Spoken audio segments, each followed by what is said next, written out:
자유한국당 홍준표 후보인데 돼지 흥분제에 표심까지 이제 흥분을 하고 있다. 뭐 이런 얘기가 나와요.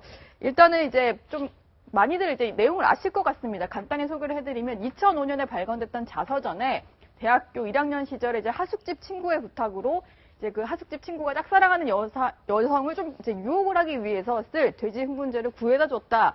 뭐 그리고 그 뒤에는 약간 잘못된 일에 대해서 후회했다 이런 얘기도 나오고 뭔가 잘 하려다가 잘 실패한 이야기 이런 것들이 등장을 하는데 어쨌든 이제 돼지 흥분제라는 게 대선판에서 좀 등장을 할지도 몰랐던 거지만 여기에 대한 논란이 상당히 뜨겁습니다. 본인이 해명을 하기는 했는데요. 어떻게 얘기를 했는지 먼저 들어보시죠.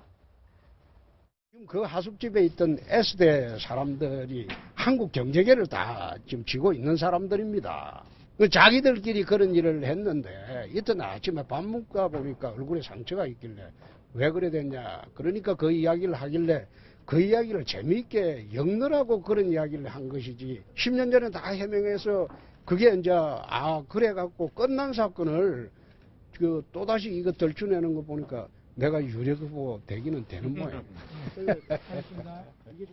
결국 이제 자서전에 쓴 것과는 달리 내가 관여한 일은 아니고 들은 거를 좀 재밌게 엮었다 이런 해명인데 이게 지금 사실은 이제 해명이 와닿지는 않는 상황이거든요. 전혀 와닿지 않죠. 그리고 지금 홍준표 후보의 저런 해명과 달리 또 대변인은 젊어서 혈기에 있었던 그런 일인데 그건 좀 웃어 넘겨줬으면 좋겠다는 취지로 또 해명을 했다는 거는 관여를 했다는 것 같기도 하고요. 그러니까 예. 지금 이게 들은 내용이건 실제로 본인이 구해줬건 이제 저 돼지 흥분제라는 걸 구해줬건 간에 그 당시 이게 70년대 초반에 있었던 일을 에피소드를 2005년도에 이제 본인의 자서전에 쓴 건데 2005년에도 그 내용이 잘못됐다라는 생각을 별로 하지 않았기 때문에 자서전에 들어간 거 아니겠습니까? 들은 내용이건 아니면 본인이 직접 그런 일이 있었건 뭐 어차피 이거는 지금 형사처벌할 수 있는 상황도 아니기 때문에 그럼 여기서 이제 제일 중요한 건 홍준표 지사의 여성관을 보여주는 최근에 또 세탁기 논란부터 시작해서 계속 여기 진행되는 상황이었고 이거는 뭐 홍준표 그 후보의 저 자서전 내용을 보면 뭐 이렇게 쭉 나가다 마지막에 내가 검사가 되고 보니 이게 얼마나 잘못된 건지 알았다 뭐 이런 내용들이 나옵니다. 네. 검사가 되기 전에 저런 게 잘못된지 모르나요? 저는 그래서 이 내용이 아까 홍준표 후보 얘기처럼 사실 이건 뭐 진짜 옆에 S대들이 친구들이 얘기했던 걸 들은 걸 옮겨서 좀 각색을 한 것이건 간에 이 내용을 쓰면 문제가 될 거라는 생각이 없었다라는 것 자체가 어찌 보면 여성 유권자들 입장에서 보면 굉장히 이거 홍 후보가 여성을 바라보는 관점에 대해서 굉장히 의문을 품을 수밖에 없는 상황이기 때문에 단순히 저렇게 어물쩍 내가 유력 후보가 된 모양이다 뭐 이런 정도로 넘어갈 수 있는 사안은 아닌 거라 생각이 듭니다. 네. 더욱더 사실 이 충격적인 건 이겁니다. 자, 저는 무슨 일이든 사실은 잘못을 저지를 수 있다고 봐요. 더 중요한 건 대선 후보들한테 우리가 요구하는 건 여러 가지가 있지만 정직성 굉장히 중요하잖아요. 지금 홍준표 후보가 직접 문재인 후보를 공격할 때 이렇게 얘기했어요. 막말보다 더 나쁜 건 거짓말하는 것이다. 자, 그러면 이것을 어떻게 대응했는지의 문구를 한번 보자고요.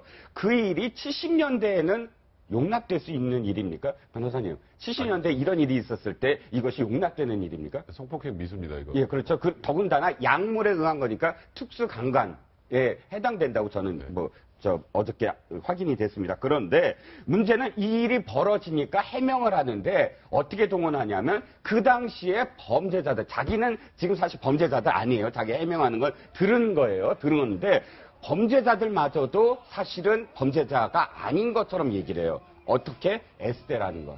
그러니까 우리나라 최고의 명문인을 지칭하는 것 같아요. S대 사람들이야 라고 이야기한다면 몇몇 사람들은 그래도 최고 지성 학부니까 이렇게 생각하게 만들려고 하는 걸. 두 번째, 지금은 물론 공소시효도 지났지만 지금 경제계를 주름 잡고 있는 사람이야.